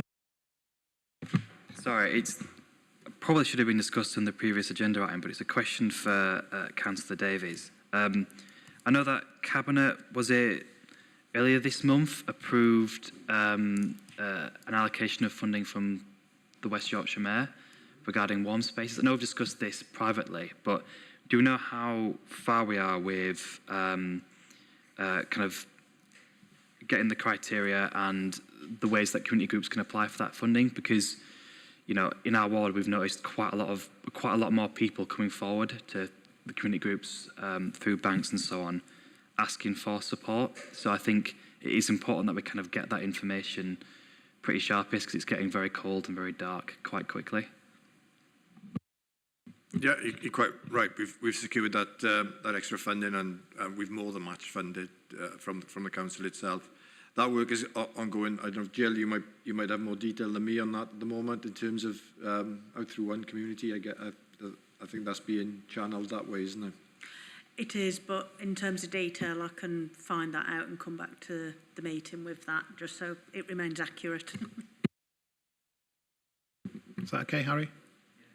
So we did get an invitation to come to the library. So what I'll ask Jenny to do is to contact people to suggest when you would be available. I think it'd be really, really valuable to go and take a look, particularly at sort of Bergman Fartown, and how that library's become much more of a community location rather than just purely a library service. But thank you again, and thank you to everybody who's attended today. And if everybody's comfortable, I'll close the meeting. Thank you very much.